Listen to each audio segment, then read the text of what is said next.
Okay, before I do this next one, this is 2.4 part 2. I would like to go back and kick back up to this one that says I'm trying to find it, all roses are red. The equivalent to all roses are red are, if it is a rose, then it is red. So we have an if-then statement. So the antecedent would be it is a rose. And the consequence would be then it is red. I should just put not the then, but it is red. Okay, so there's the antecedent consequence. All right, so now let's go back to 2.4 part 2. Consider the conditional statement. If I'm elected, then your taxes will be lowered. When does the politician break her promise? Well, if I look at the beginning, I am elected. Okay, so let's let that equal P, then Q, right? So I am elected, so that's P, and your taxes are lowered, Q. So that sounds okay. You know, because if P is true and Q is true, then it's true, right? True and true, true. I am elected and your taxes are not lowered, okay? So we have P and Q, but this time around P is true and Q is false. So that means false. So that's a broken promise.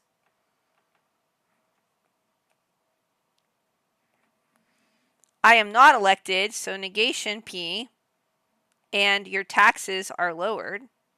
So I think that's just Q there. So negation P, so if P was true, this becomes false. And true equals false. So that's a broken promise. But it really isn't in some respects because she didn't get elected. So not really. So let's get rid of that. And then I am not elected and your taxes are not lowered.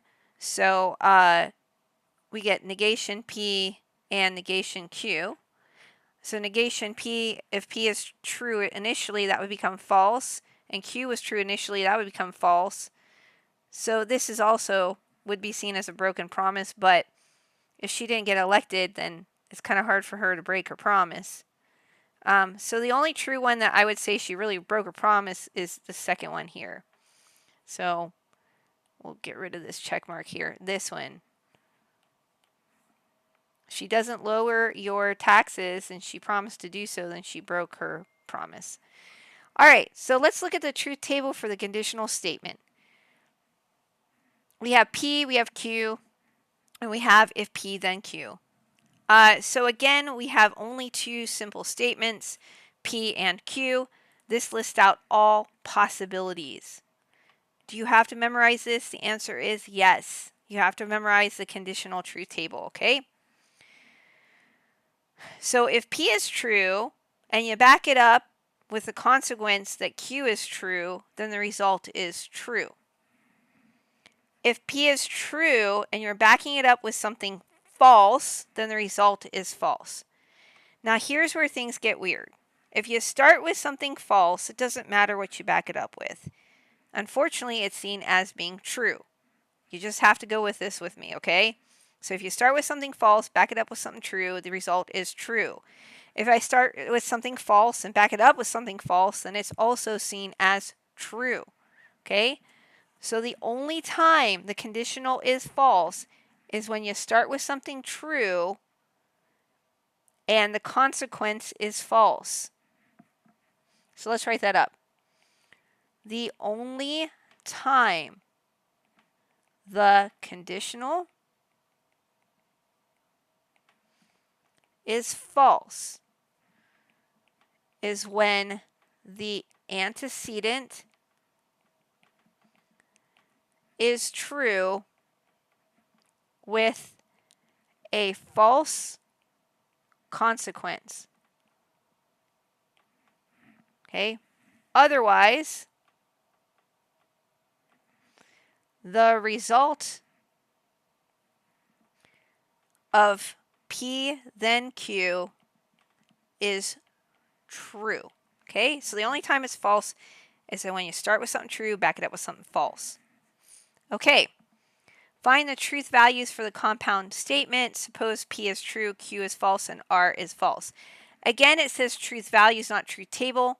So we're going to write this out. P is true, Q is false, and R is false. So all we're going to do is plug and chug. So wherever I see P, I'm plugging in true. Then I have negation R, which is false. So negation false is true. So if I start with something true and back it up with something true, the result is true. Okay, let's look at this next one. Negation if P, then R, and negation P. So again, all I'm doing is plugging in wherever I see things. So if I see a Q, I'm plugging in false. If I see a R, I'm plugging in false. And negation P is negation true. So I'm negating, and now I'm going to take care of whatever's inside the parentheses. Remember, if you're starting with something false and backing it up with something false, the result is actually true. And negation true is false. So now I have negation true, which is false, and false is false. So the result of this is false. Okay, now it says to create a truth table for the following statements. If P, then not Q. Okay, so I know I have two letters, P and Q, so I'm going to have 4 rows. Remember, I have to take care of negation first. So I have negation Q, and this last column is going to be if P, then negation Q. Okay, so again, 4 rows.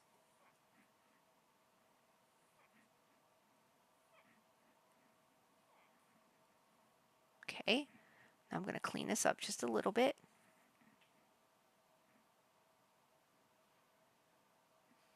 And then we're going to go down. So if I have 4 rows, because I have 2 compound statements, remember the first one's going to be true, true, false, false. And the second one's going to be true, false, true, false. Okay, that's always the situation. So negation Q. So negation of true is false. The negation of false is true. The negation of true is false, and the negation of false is true. Okay, now I need P. P is true, true, false, false. I'm going to put the arrow in there. Now I need the negation of Q, which I just found to be false, true, false, true. Now I need the result. So remember, it's an if-then. The only time if-then is false is when you start with something true and back it up with something false. You see that in row number 1. I start with something true, back it up with something false. The result is false. I start with something true, back it up with something true in line 2 is true. I start with something false, back it up with something false. That is true. And if I start with something false and back it up with something true, that is true. Again, the only time that if then is false is when you start with something true and back it up with something false. All right, let's do the second one. So again, I see 2 letters, P and Q, so I know I'm going to have 4 rows. I'm going to do what's inside parentheses first. So I'm going to do if P, then Q. And then I'm going to negate the entire thing for the last column.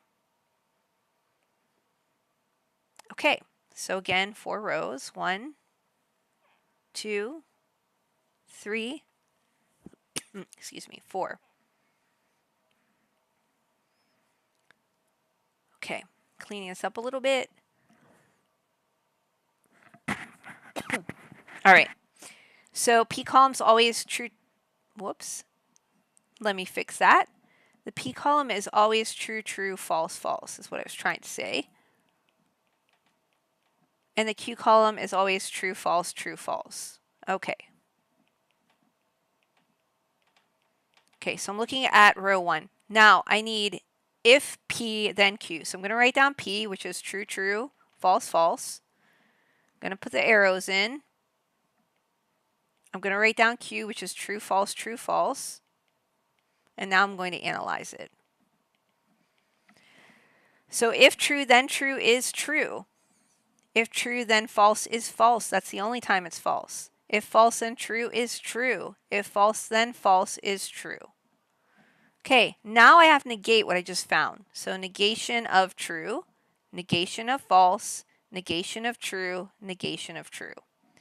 So the negation of true for line 1 is false. The negation of false for line 2 is true. The negation of true for line 3 is false, and the negation of true for line 4 is false. So I have false, true, false, false as the result. So what does that mean? That means in line 1 that if P is true and Q is true, then the result to this particular instance is going to be false. In line 2, if P is true, Q is false, then the result is true. In line 3, if P is false and Q is true, for this particular instance, the result would be false. And in line 4, if P is false, Q is false, then the result of this would be false. Okay, let's look at this next one. Create a truth table for the statement. So we're doing truth tables again. So I see if P then Q and if Q then P. So again, we only have 2 letters. So I know I'm going to have 4 rows. And then I'm going to do what's inside parentheses. If P then Q, I'm doing the first one first. And then I'm going to follow it up with the second one. If Q then P. And then I'm going to do the entire thing. If P then Q, and if Q then P. Okay.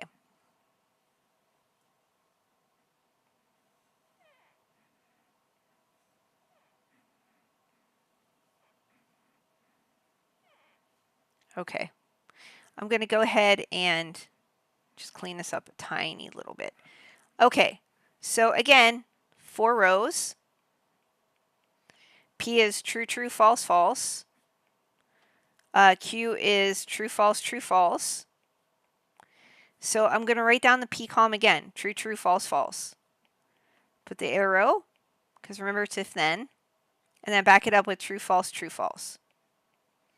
Now I'm going to look at the results. Remember, if true then true is true. If true then false is false. If false then true is true. And if false then false is true. Now I'm going backwards. So I'm going to write the Q column. So true, false, arrows. And then write P, true, true, false, false. Okay, let's see what results. If I start with something true, back it up with something true, it's true. If I start with something false, back it up with something true, it's true. If I start with something true, but back it up with something false, it is false. And if I start with something false, back it up with something false, it's considered to be true. Okay, so for the last one, I need these 2 results, and I'm going to put them together. So the result of if P then Q was true, false, true, true. Now we need an and in here. The result of if Q then P was true, true, false, true. Now remember, this is an and. The only time and is true is when both are true. So for line 1, true and true makes true. For line 2, false and true is false. For line 3, true and false is false. And for line 4, true and true is true. Okay, so let's do the second one here. Negation P, then negation, I said that wrong, negation Q, then negation P. All right, so we start everybody as P and Q because I see 2 letters. I'm going to write negation Q, then I'm going to write negation P, and then I'm going to do the whole thing. Negation Q, then negation P. Okay, again, we have 4 rows. How do I know that? Because I have 2 letters. Okay, so 1, 2, 3, 4, and let me just cap this off over here. All right, so P is always true, true, false, false. Q is always true, false, true, false. Now I'm going to negate Q. So negation of true equals false. Negation of false equals true. Negation of true equals false. And negation of false equals true. Okay, negation P. Negation of true equals false. Negation of true equals false. Negation of false equals true. Negation of false equals true. Now I'm going to use what I just found. So I'm going to use yellow for this so it's a little more visible. So it says negation Q, which we got false, true, false, true. Then negation P, which was false, false, true, true. Now we got to analyze. So again, for the biconditional, the only time it's false is when you start with something true and back it up with something false. So for line 1, we start with something false, back it up with something false. It's going to be seen as true. For line 2, you start with something true, back it up with something false. That's the instance when it's false. If I start with something false, back it up with something true in line 3, the result is true. And finally in 4, if I start with something true and back it up with something true, it is true. Okay, so that's how we do the truth tables for those two. I'm going to stop the video and we're going to do 2.4 part 3. Thanks for watching and watch the next one, please.